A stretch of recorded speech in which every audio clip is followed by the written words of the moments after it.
নাম কি তোমার? উমর ফারুক। তোমার আব্বুর নাম কি? আব্দুল গফুর। আব্দুল গফুর। আম্মুর নাম? মাহমুদা। এখানে কোন জায়গায়?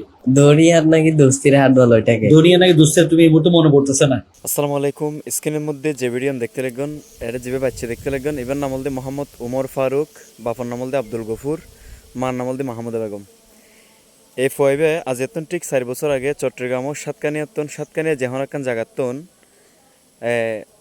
ডাহা শহর সাইবাল্লা বলে গড়ত বাইরিয়ে এবং ডাহা শহর সাইবাল্লা বলে গড়ত বাইরিয়ে গিয়ে এই 4 বছর পর্যন্ত তার পরিবার অনেক খোঁজাখুঁজি করানোর পরেও ন পাওয়ার পরে এ বাচ্চাবে বর্তমান দায়ের জানার পরে বিভিন্ন ধরনের চুরি করি যেমন সাতদোয়ানের চুরি করি আর বিভিন্ন রকমের চুরি করি চুরি করানোর পরে বর্তমান পুলিশে যখন গ্রেপ্তার করি পুলিশে দেখে সাথে ফয়ের বাড়ি মানে ঠিকানা চট্টগ্রামের লোহাগাড়া অথবা সাতকানিয়া এলাকার মধ্যে বাড়ির সঠিক খবর হইতে না পারে এবং ওনারা যদি চিনি থাকেন এ নামর উমর ফারুক নামর হনফোয়া আব্দুল গফুরের ফোয়া যদি আজিজা গই ওনারা যদি এলে যদি স্থানীয়ভাবে যদি ভিডিও যদি শেয়ার করেন আশা করি ইনশাল্লাহ তার পরিবার তারা খুঁজি পাইব।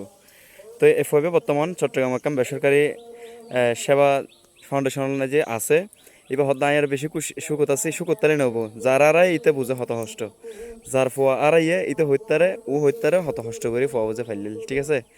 তো 12 বছর যোগ্য ফোয়া এভিডিয়ান অবশ্যই শেয়ার করে দিবেন যাতে ওর মা বাপে ওরে খুঁজি পাই এবং আয় ওর জিপে নাম্বার দিই নাম্বার ইভের মধ্যে ওনারা যদি যোগাযোগ করেন ইনশাল্লাহ তারা যোগাযোগ করতে পারবেন এবং যার ফোয়া তে পাইবে ইনশাল্লাহ ওনার সাথে ইতারা কল করে যোগাযোগ করি তারা অফিসে যাবেন অফিসে যাই ওনার ফোয়া আনলে যাবেন এবং ওনারা যদি একজন সচেতন নাগরিক হতে থাকেন আর এই ছোটো বাচ্চা ওরে ফ্রি ফাইবার বলে অবশ্যই ভিডিও শেয়ার করিবেন ইনশাল্লাহ হয়তো তার মা বাপ এই জীবনে সর্বোচ্চ সুখী খুশি হব এবং সর্বোচ্চ বেশি আশাবাদী তারা খুশি হলে ফোয়াও তার মা বাপের খুশি ফিরে পাবে ইনশাল্লাহ। ধন্যবাদ ব্যাগনুরে।